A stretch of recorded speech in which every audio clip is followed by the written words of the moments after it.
wabarakatuh. Perkenalkan, nama saya Zawal Syahdiatul Falah. Saya mahasiswi semester 4 program studi Pendidikan Agama Islam. Di sini saya akan membuat video untuk memenuhi tugas pada mata kuliah Administrasi Pendidikan. Di sini saya akan membawakan materi tentang administrasi sarana dan prasarana pendidikan.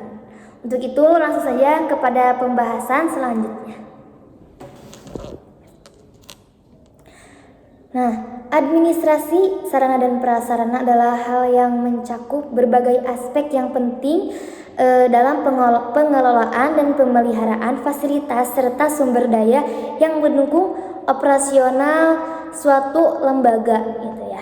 Jadi di sini ada sarana dan prasarana. Sarana dan prasarana ini dua hal yang berbeda, tetapi dua-duanya mempunyai kesinambungan yang sama, yang kuat gitu. Yang pertama ada sarana. Sarana itu adalah fasilitas atau alat yang digunakan untuk mendukung proses kerja atau kegiatan, seperti peralatan, perangkat keras, dan perlengkapan.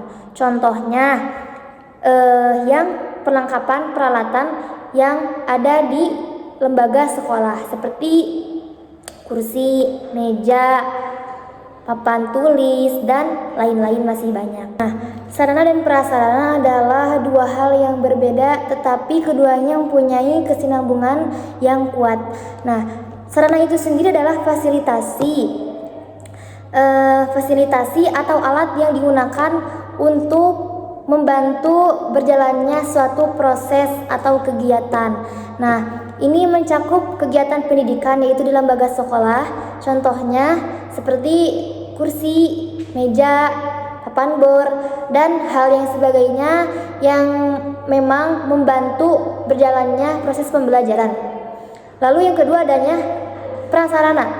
Prasarana itu sendiri adalah infrastruktur dasar yang diperlukan untuk mendukung sarana, seperti gedung, jalan, lapangan, dan lain-lain. Nah, jadi keduanya, sarana dan prasarana adalah kedua hal yang penting yang memang bisa membantu berjalannya proses pembelajaran di sekolah.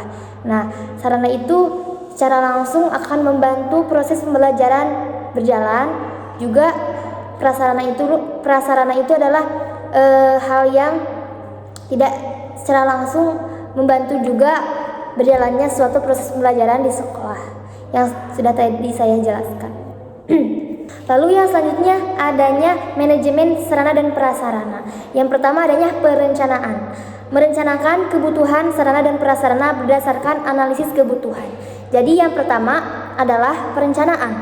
Di situ kita merencanakan kebutuhan, menulis, mencatat kebutuhan apa saja yang harus dipersiapkan untuk keberlangsungan pembelajaran ke depannya gitu.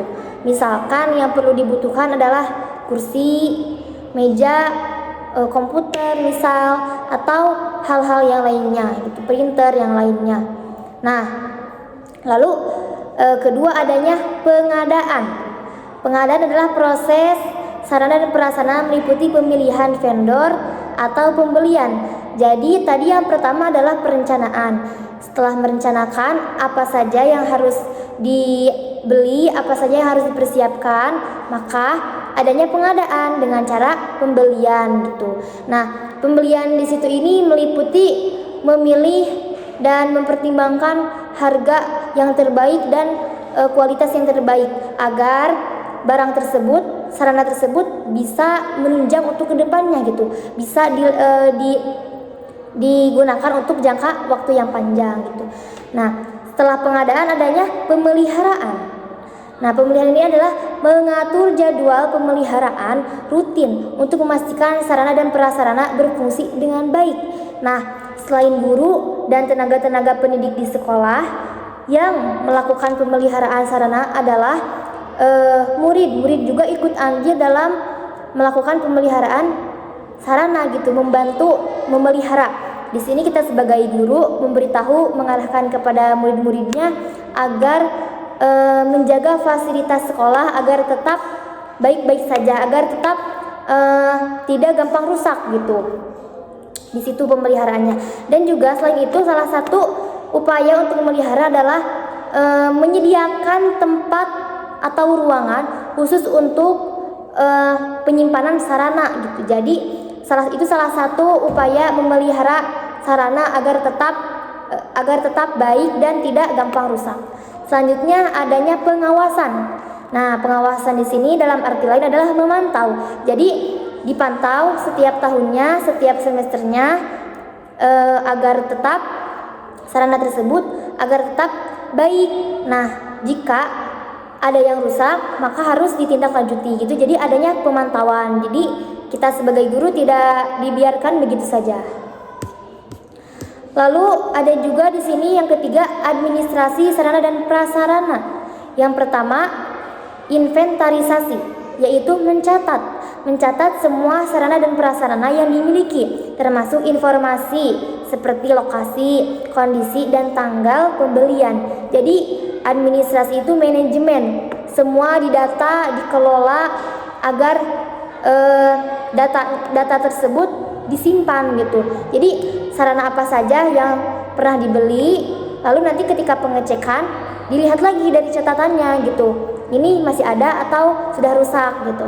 Jadi itu fungsinya. Lalu yang kedua, dokumentasi. Nah, fungsinya menyimpan semua dokumen yang berkaitan dengan sarana dan prasarana, termasuk faktur, garansi, dan laporan pemeliharaan. Yang selanjutnya adalah pelaporan. Pelaporan adalah menyusun laporan tentang status, penggunaan, dan kebutuhan sarana dan prasarana. Ini membantu dalam perencanaan dan alokasi anggaran. Jadi adanya data-data, adanya pencatatan dan pelaporan ini fungsinya untuk mengetahui kebutuhan apa saja yang memang sekiranya perlu didaur ulangi atau perlu ditanggung ulangi gitu. Jadi agar sekolah mempersiapkan anggaran dan biaya. Lalu yang terakhir adanya evaluasi dan peningkatan. Yang pertama ada evaluasi kinerja, yakni menilai efektivitas sarana dan prasarana dalam mendukung kegiatan organisasi dan mengidentifikasi area yang perlu ditingkatkan. Jadi kita mengevaluasi, menilai efektivitas sarana. Apakah sarana itu selama berjalannya proses pembelajaran sangat berfungsi apa tidak gitu. Sarana dan prasarana keduanya berfungsi apa tidak nih ketika proses pembelajaran dilakukan. Itu dievaluasi nanti ketika di akhir tahun atau di per semester. Jadi nanti ketika evaluasi fungsinya untuk itu. Nah, apakah ada yang perlu ditingkatkan lagi? Apa ada yang dikurangi gitu? Itu fungsinya evaluasi. Nah, jadi prasarana dan sarana itu sangat penting dalam proses pembelajaran di satu lembaga gitu. Karena hal itu keduanya sangat ikut andil, sangat berpengaruh dalam proses pembelajaran gitu. Jadi sekolah juga sangat penting dalam mengelola manajemen sarana dan prasarana gitu. Nah, mungkin cukup sekian dari saya. Mohon maaf bila materi yang saya sampaikan belum sempurna karena saya juga masih dalam tahap proses pembelajaran. Mohon kritik dan sarannya bagi yang menonton. Mungkin cukup sekian dari saya. Akhirul kalam. Wassalamualaikum warahmatullahi wabarakatuh.